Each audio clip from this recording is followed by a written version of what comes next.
Again, you may have what you deem the best product. You may always be available. But what if your personality doesn't mesh well with that surgeon's personality? Mm-hmm. It doesn't matter if you have the best, or it doesn't matter if you are always available. You might. 1, 2, 3, 4.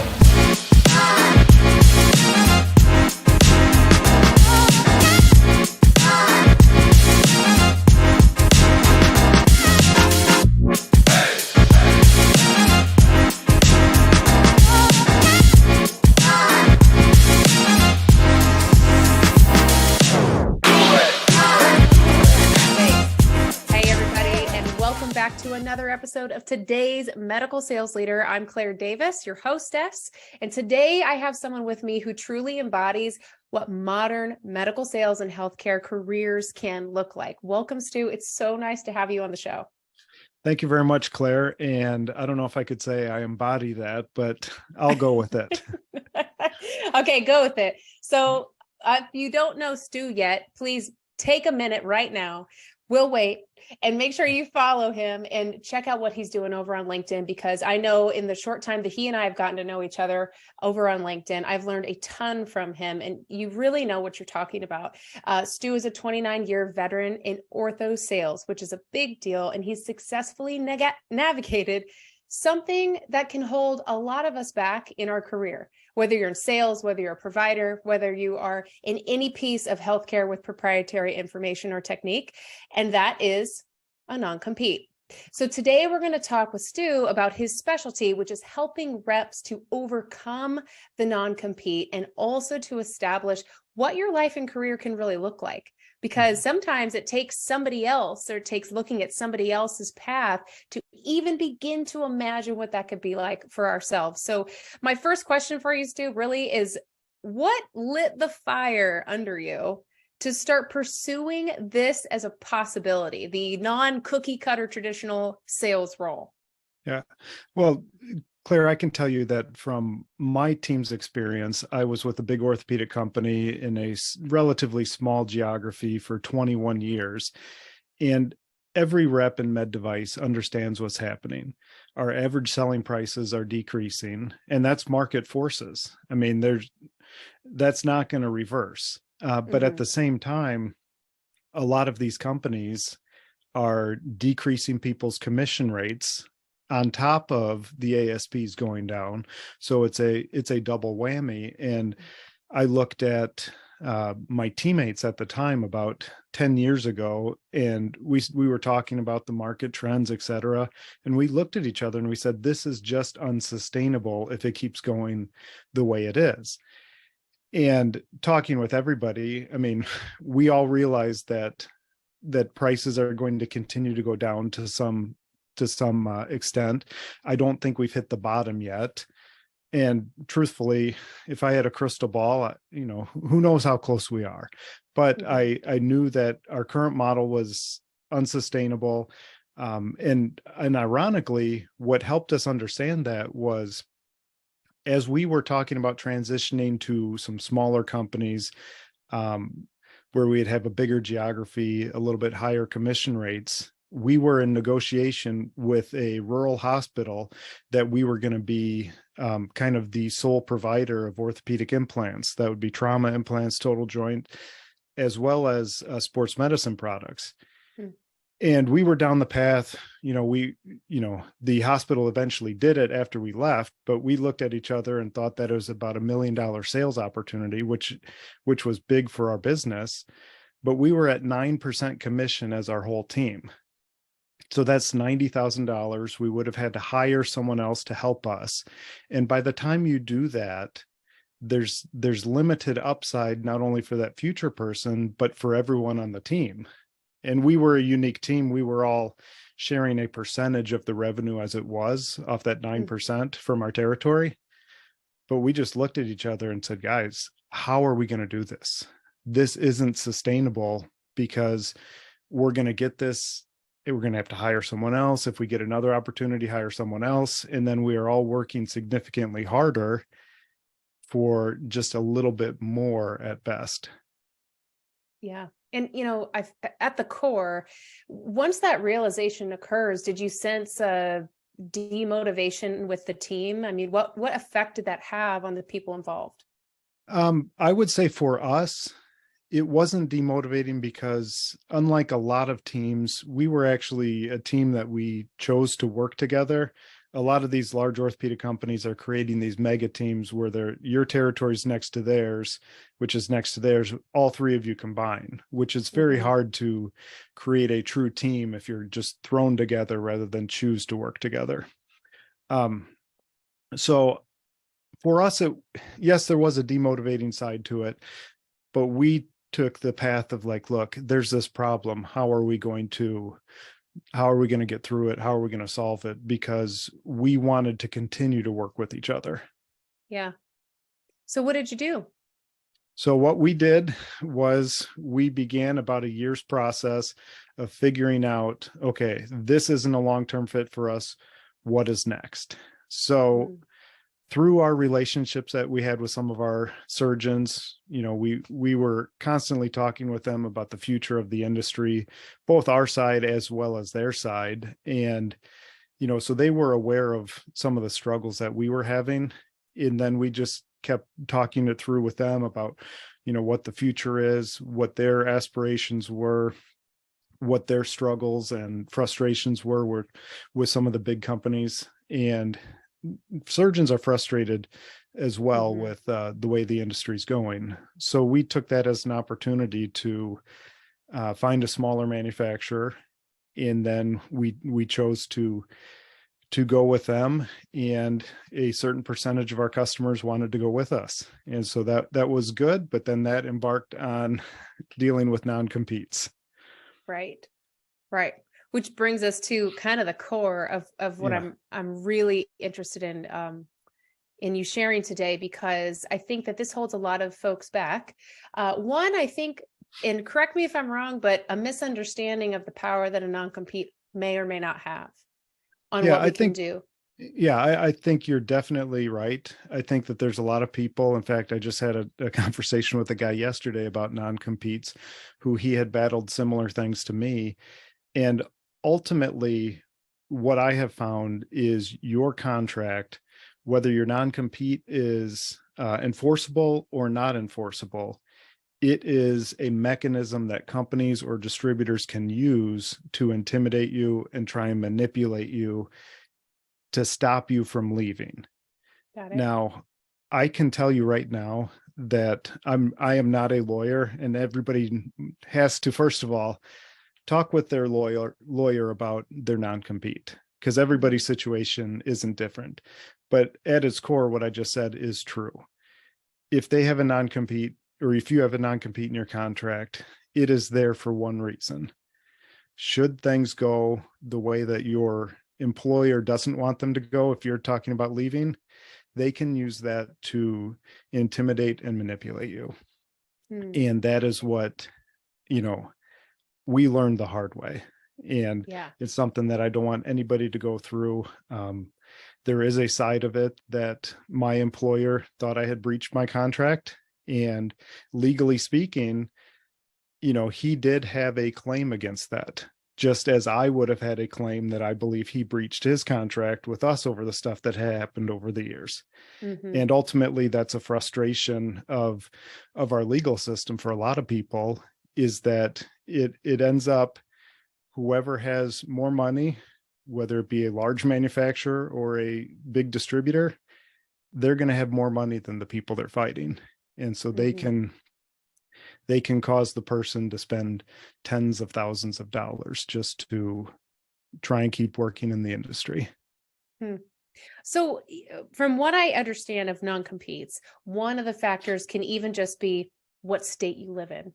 That some states have this ability to enforce these and some states say, no, they're unenforceable. So are there some other kind of baseline things that people should know about non-competes before they sign them and when they're negotiating for a new job? Yeah. And again, I am not an expert on that, but I do know that even quote unquote right to work states, if you have a non-compete, it can be a major headache for you. And even I know California, I've heard that it's illegal to have people sign a non-compete. And again, I'm not a lawyer, but I do believe that that would even allow them, if you were in California and have a non-compete from years back, you still, I believe, have to get in front of a judge for the judge to say this is not enforceable. And that process can be very expensive for people to do that. Yeah. Yeah. So let's talk about the alternative. Or say, say you're working on a great big contract and you work for a huge orthopedic med tech company, which shall not be named, right? There are many. And say this happens to you, you're under a non-compete. What are your options? And specifically, I want to sort of lean into what you now coach people to do, which is build teams, look at other avenues. So what are our options? Right. Well, the reality is that there are a lot of options. And I'll just go back. What I was stuck in was I did not understand what the real options were for us at the time. I was so focused on the business that we wanted to bring over. I was so focused on our core competencies, products, etc., which which was natural. But what I was naive to at the fact is there's all sorts of products that orthopedic surgeons are using in our instance that you can pick up that aren't, even before you change companies, that won't be a conflict from your current manufacturer. Now, with some of the large companies, that's harder to do. Like, take J&J, they've got a ton of companies, not much in medical sales that you could pick up that wouldn't be in competition of one of their companies. Yeah. But there still are some stuff. So one way to go about it is you can even pick up products now as a way to start building that towards a 5-year plan or whatever that is. But on top of that, what I really coach people to do is to have relationships with your customers, which this is a long process as well, where you are constantly talking with them just about the business of orthopedics from their side, their struggles that they're having, and having the relationship that they understand the struggles that you are having as well, and industry has, and not using it as a way to say, hey, I'm in a hard spot here, help me out. But if you're constantly looking for ways to help them out, understand their plight, because let's use orthopedics as the example. I mean, joint replacement, each year CMS continues to cut physicians' reimbursement for a total joint. In fact, my dad was an orthopedic surgeon, and he said back in the 80s, Medicare reimbursement for a total joint to a physician was $5,000. And today it's, I think, about $1,300. Wow. Yeah. Now, the numbers of joint replacements are astronomical now compared to they were then. But just look at that difference and what has happened since the 80s to today. And our doctors are on a hamster wheel. Well, just got to keep doing more, got to keep doing more. That is exactly where the ortho rep feels. We just got to do more cases because our ASP is decreasing and our commission rates decreasing as well. And these large companies aren't dumb. They understand on one level that if I go to complain to my surgeon customer, they could say, Stu, we've been dealing with this for years, suck it Yeah. up, Yeah. or whatever. And that's why I would say it's just so important to have that relationship with your customer so that they understand that you truly do empathize with their situation Mhm. and understand where they are, and that you are creatively trying to help them get where they want and need to be as well. And This reminds me, oh, sorry, go ahead. no, go ahead.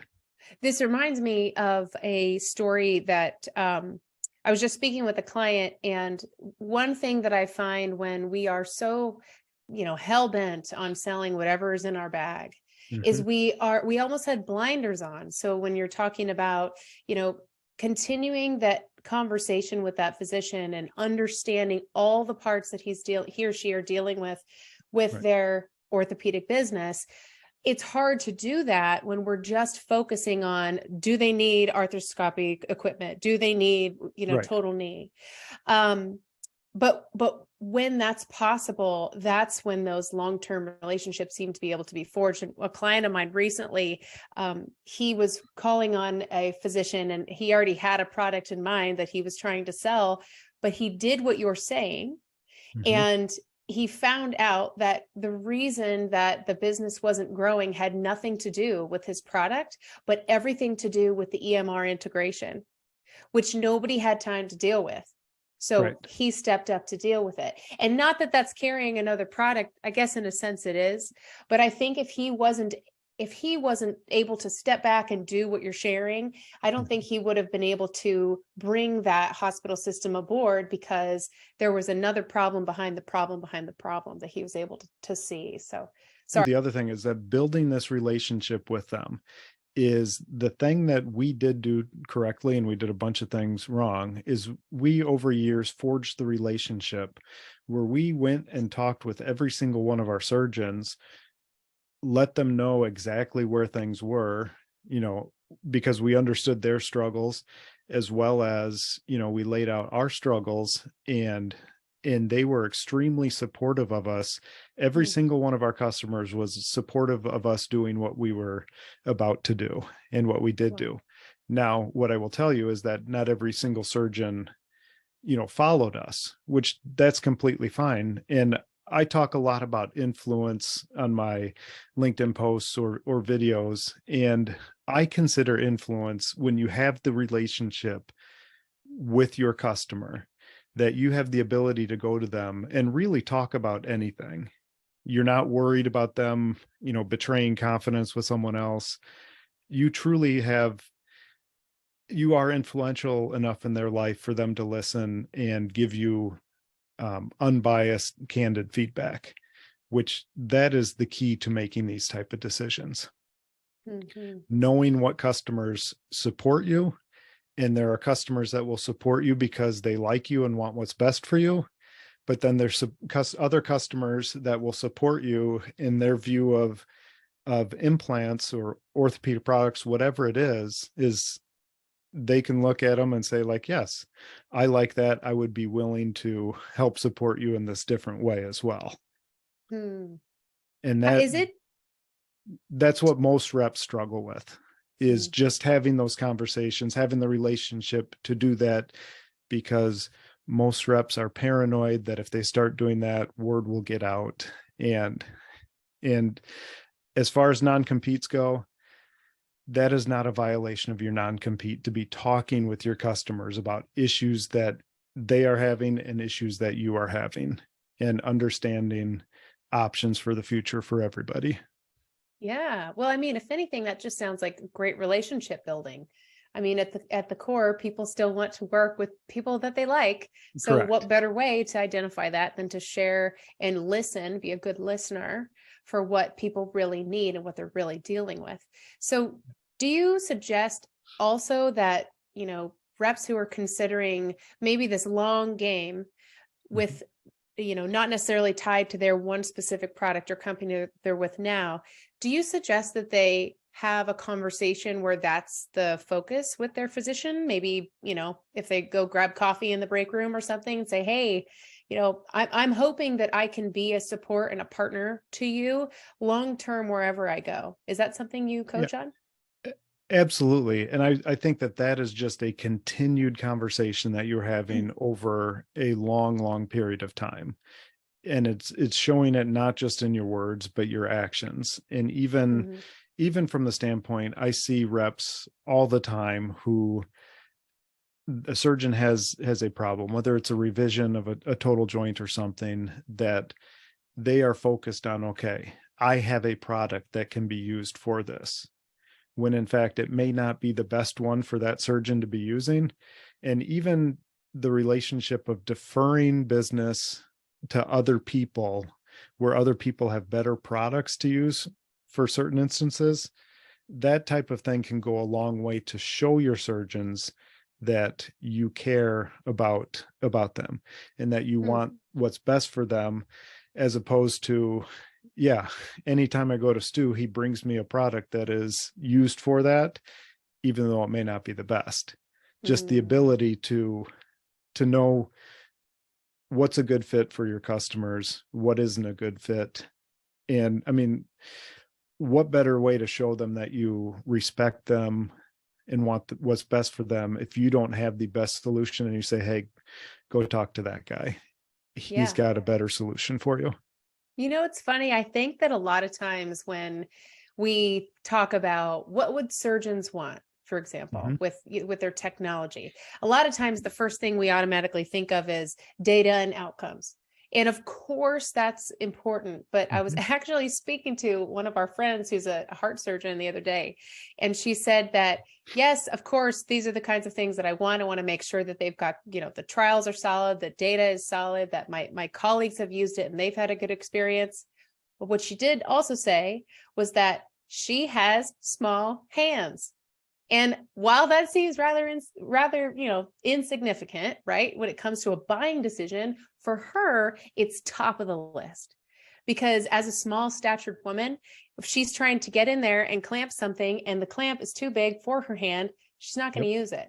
So I feel like the way that you are teaching people to have this ongoing, more in-depth conversation about what each individual doctor really needs and likes, because everybody's got a different way of making decisions.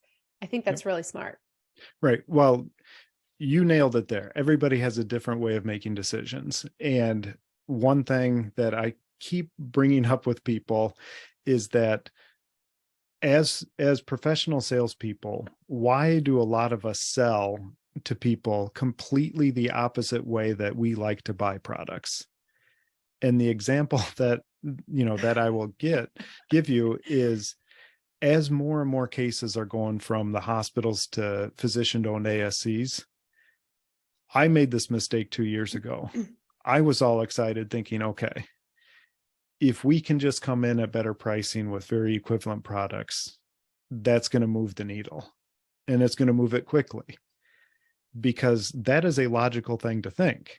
Mm-hmm. However, when a friend of mine suggested something about my own buying patterns, there's a lot of things that I spend money on that I could buy an equivalent thing that may be just as good for cheaper, but I don't. Interesting. And why is that? Because we make decisions and buying decisions for emotional reasons, not always logical. Mm-hmm. And the tool or the clamp for the heart surgeon and her small hands, I mean, that's just to go to. It could be as simple as, something like that, or a doctor may just like these tools better, just how they fit in their hand. I mean, even if it's not something like you said about the size of the instruments, but just like, hey, these just feel better to me.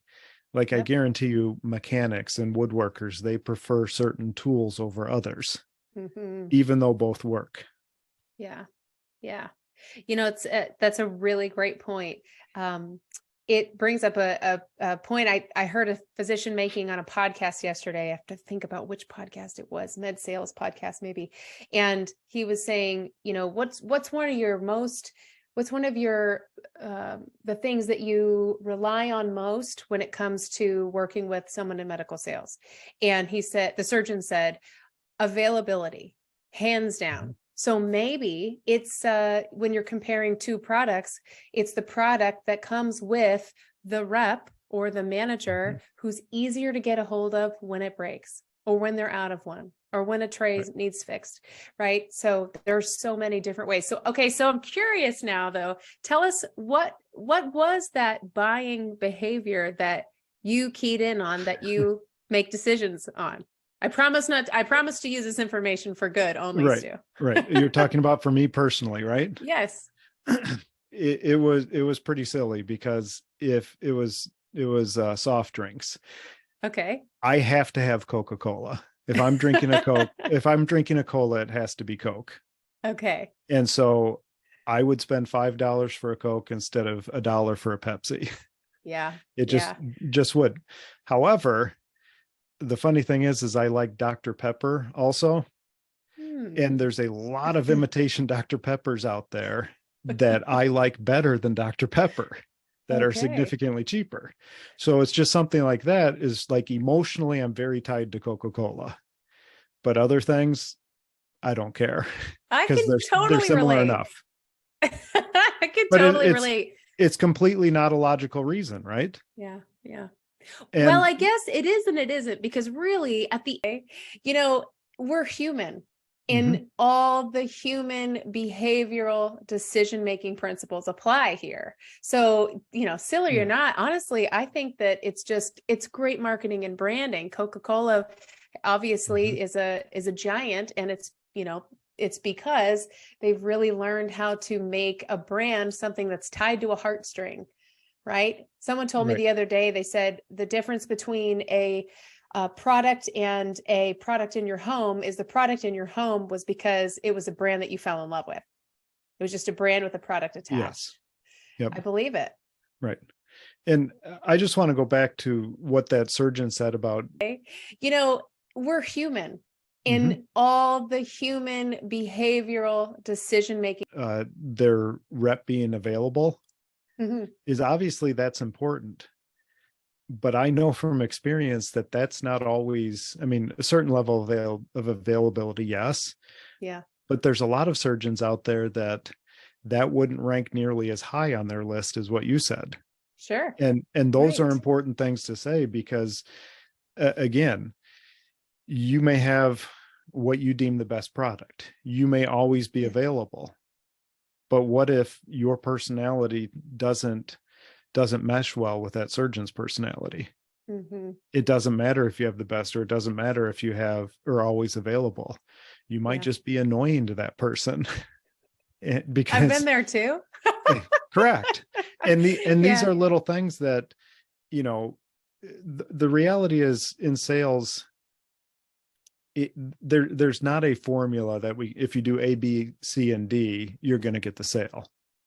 Because it can be anything whimsical like, I just don't like Stu. I'm not going to buy from him.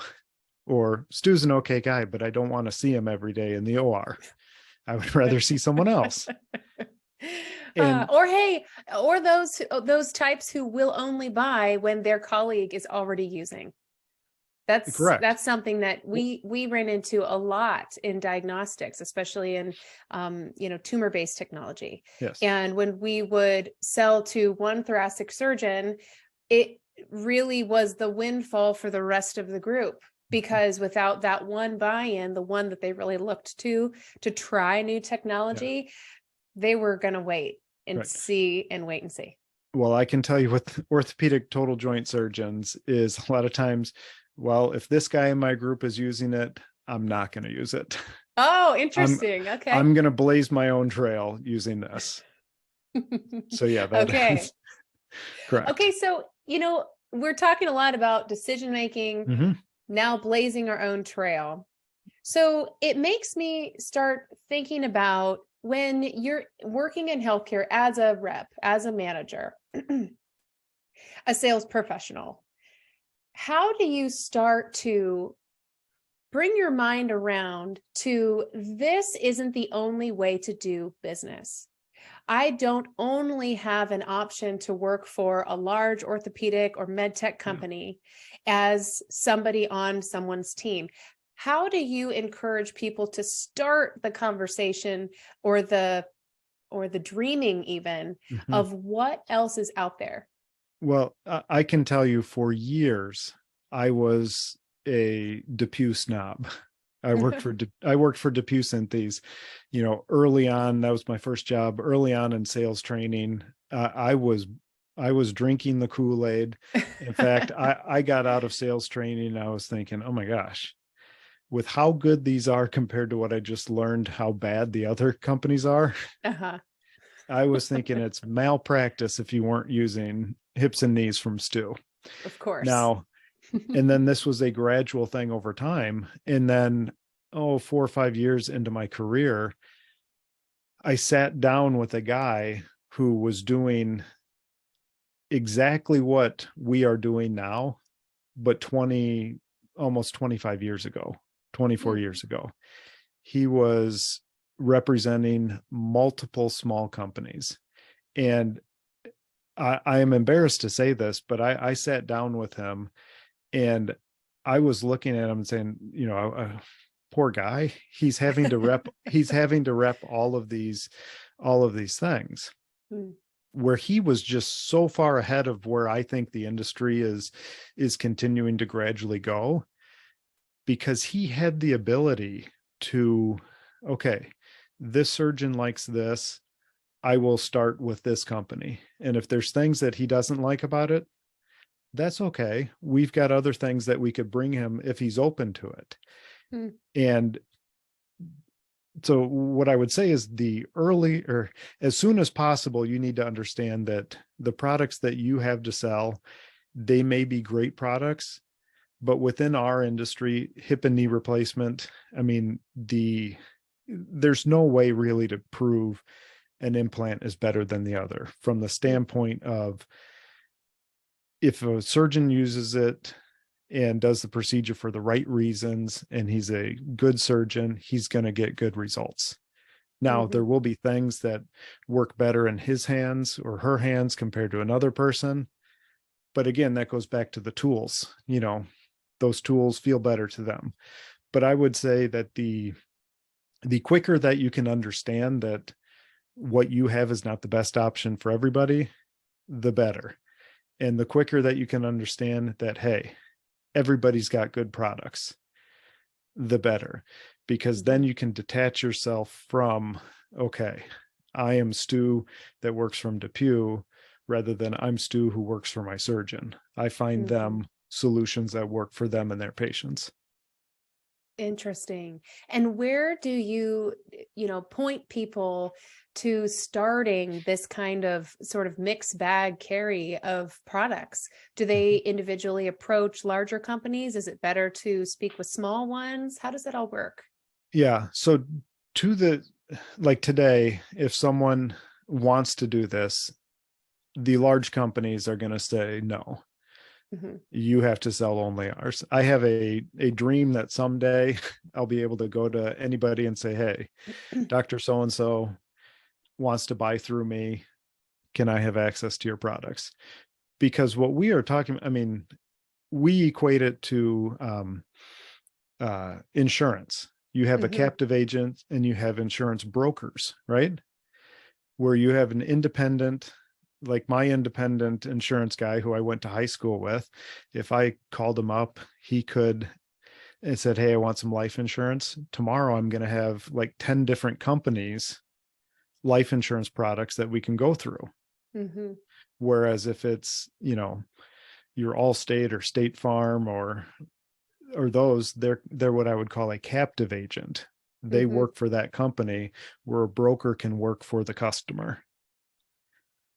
And What? that to me is the way, ultimately the best way to sell products. And Mhm. also for our hospitals, for our ASCs, for our surgeon customers, I truly believe that's the best way to buy products as well. Mhm. Mhm. I think that to me, if I was a surgeon, I think that is the way I would want to buy products, Mm-hmm. because it would help me to skip the agenda behind it and know that the person who was selling to me was assessing my needs uniquely and had a variety of options based on the Right. size of my hand. If my partners are using and they know I don't want to, use the same thing, I want to trailblaze, right? Correct. So, okay. Yeah. And truthfully, the the thing that is the struggle now is that's not the way it has been done. Mhm. And so we are bumping up against a little bit of that. But I think that every year that goes by, surgeons in their residencies and fellowships are exposed to more and more products Mhm. than 20 years ago. 20 years ago, it was dominated by 4 companies, or what makes up 4 companies now. Mm. And even just market shift is in orthopedics, the market shifts extremely slowly. But 10-15 years ago, the large 4 orthopedic companies had 95% market share in joint replacement. Today it's about 84-85%. Interesting. So Okay. it's a slow shift, but the way market share shifts in orthopedics, it is rapidly shifting. Interesting. So, what do you think the future is here for someone who is, say, tied right now to a large orthopedic company? Yeah. Is it feasible for them to be able to put together a plan like the one that you're suggesting and jump into that style of a career within a month, within a year? What's that look like? A month, no, because it does take some planning. I would say 6 months to a year is what it Mhm. takes to plan it out.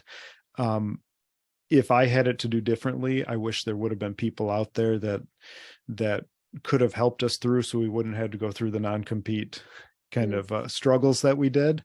Yeah. But in our area, that wasn't an option. But the pain we went through, again, we learned so much through that. But ultimately it was worth it, because we would not be happy if we were still where we were. Yeah. And the biggest part is figuring out, like, look, what do I want my career to be? Because I Mhm. wholeheartedly believe that, our working career is long in one ways, but it's extremely short in another. And Yeah. we spend so much time at work. We need to be pursuing something that genuinely makes us happy and makes us fulfilled. Yeah. And I see so many ortho reps out there that are frustrated, but they have the handcuffs because what am I going to do? I have a non-compete, or, maybe I don't have any influence with my surgeons. They won't listen to me. They won't do that. And I don't mean to sound harsh with this, but just understanding which camp you are, if you have influence and people would listen to you and value you in your opinion and consider other things with you, you need to know if you have that, or you need to know if they view you as their, whatever company rep that I Mhm. call, that I may be friends with you, but I'm a work friend. I'm a friend because I use your product.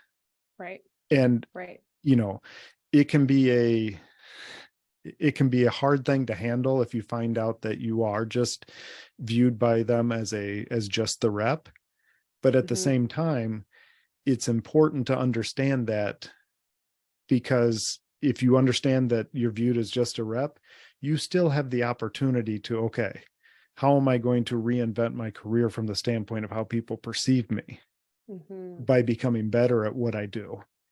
Yeah. And then maybe you can work your way to that other side where, you know what, maybe they can't do it without you anymore and they want you to be involved, and then you can work your way to influence.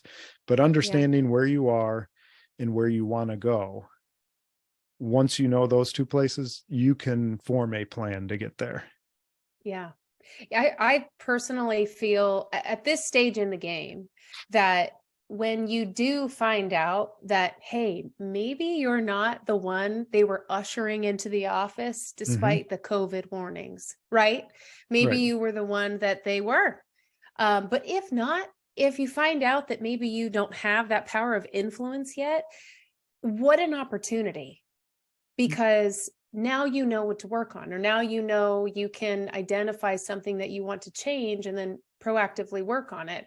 I personally prefer that to being able to open doors, but not quite understand why. So sometimes I think that the challenge really does burn down any kind of mystery and help us to understand what we can work on. So I really like that. You know, Stu, one thing you mentioned in a recent post that I wanted to ask you was you talk a lot about the team and building a team around you. So can you explain a little bit for everybody listening here, what you mean by a team, how you assemble it, and what you're doing with those people? Yeah.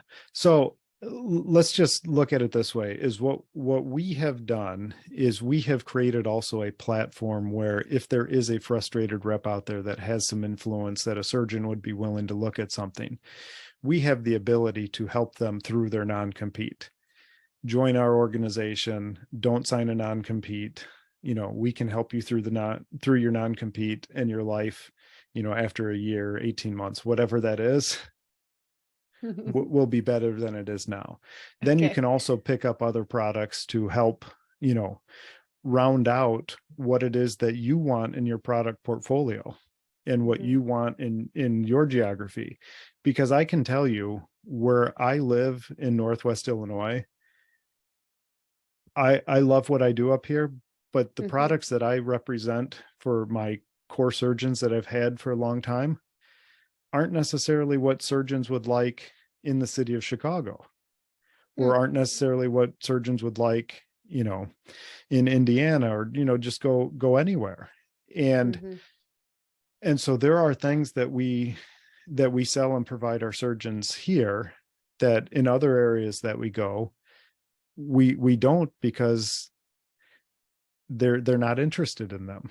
And that's okay. And that's part of having kind of a team of companies that we work with, but also the team of going back to the rep is having a team that he can come join, help walk him through that, to get him past that, to get him through or not have to deal with a non-compete in the same way that we did. And then on that, again, we mentioned earlier, you know, life is too short to be dealing with people that you don't know, like, and trust. Yeah. And for us, you know, myself and my two business partners, we thoroughly enjoy working with each other. But just as important as that is that my strengths are not strengths of my two business partners, where they have strengths that are totally my weaknesses. So figuring out teams that complement each other as well is extremely important, because not everybody, excuse me, if we are all the same person, you know, we're all the same person, we can only do the same type of things. Yeah. Where if we're complementary, we can go so much farther. We can, you know, have a much bigger impact, not only on our professional careers, but on other people's careers as well. And that's part of what we're trying to do too, is help frustrated people create the career that they want in our business. And hopefully some of those will end up working with us, but if they don't, that's okay.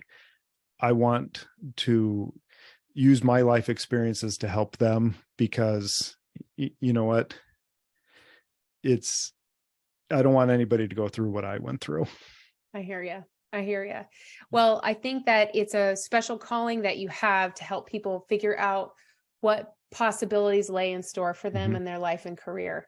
And in an industry that's, one, so competitive that it can make you put blinders on sometimes to this Absolutely. stuff. And two, that is a huge sacrifice for many, whether you're a provider or you're in the field or you're taking call to support your physicians.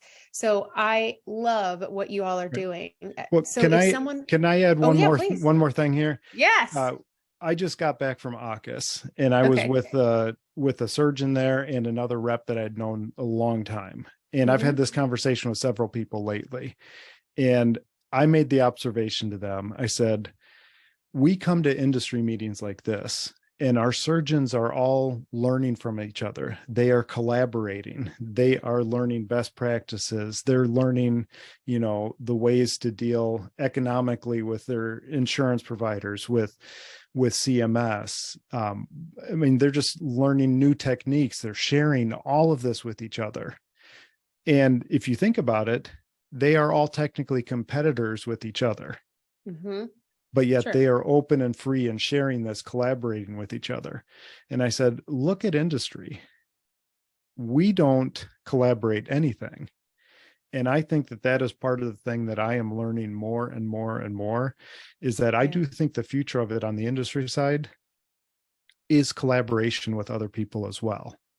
Yeah. And obviously everything has to be above board, but understanding that truly there is enough business for everybody to go around. And, what I said earlier about referring cases to other people or referring doctors, hey, go talk with him, and his company has a great solution for that. But even partnering with each other, to be able to provide a bigger bag of products that you can take and show people. I think that just helps everybody. And it is interesting to me. A friend of mine was talking with a higher up from one of the large companies. I won't mention which one, but he made mention of, why would I want to help another company? We are trying to squash our competition. And how can our industry survive and thrive if we have our physician customers totally collaborating with each other, but then as industry, we're just trying to squash each other? Yeah. Yep. It doesn't seem like it works, right? Correct. It's I love that you bring that up. There was a woman who I worked with closely in LA when we were selling women's diagnostic oncology tests. And every time we would walk into the hospital, and I was shadowing and absorbing like a sponge, she would walk in and she didn't know just the physicians and the staff name. She knew every single competing rep's name, kids' names, practically birthdays, certainly products, and favorite places to grab lunch in between cases. And she did exactly what you said.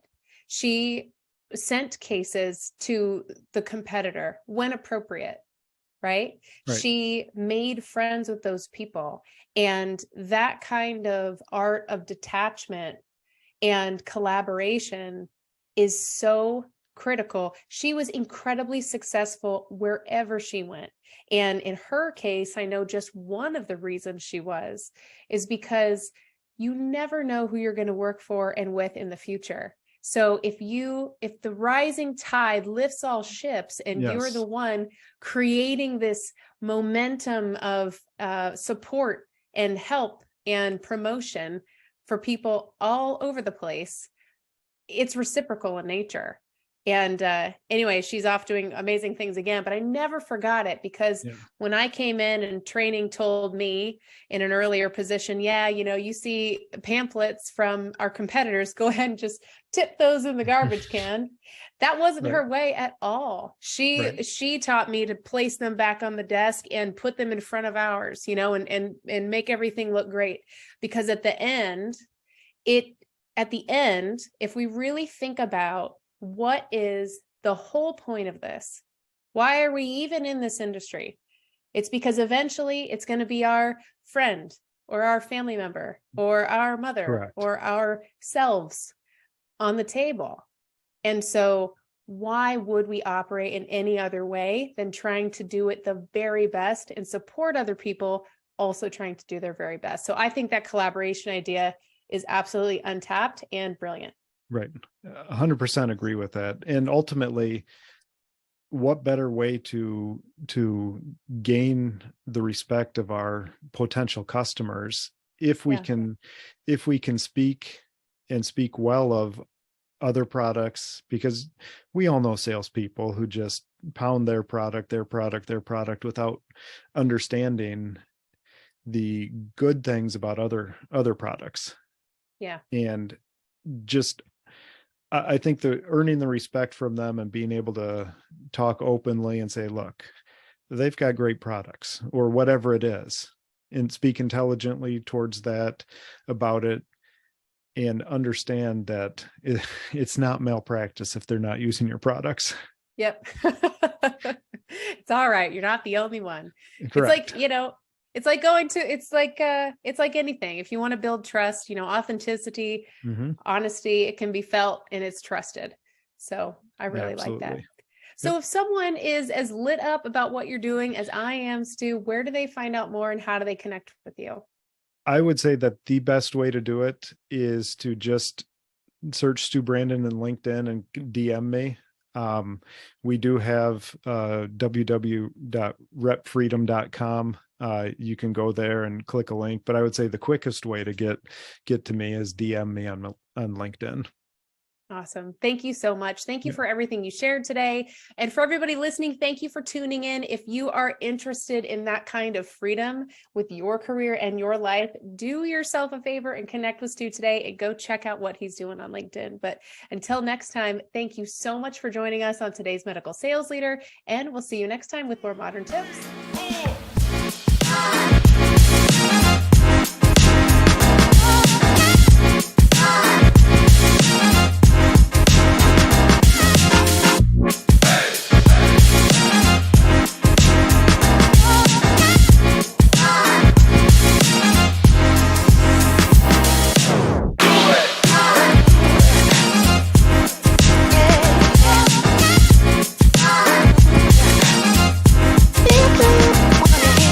Yo.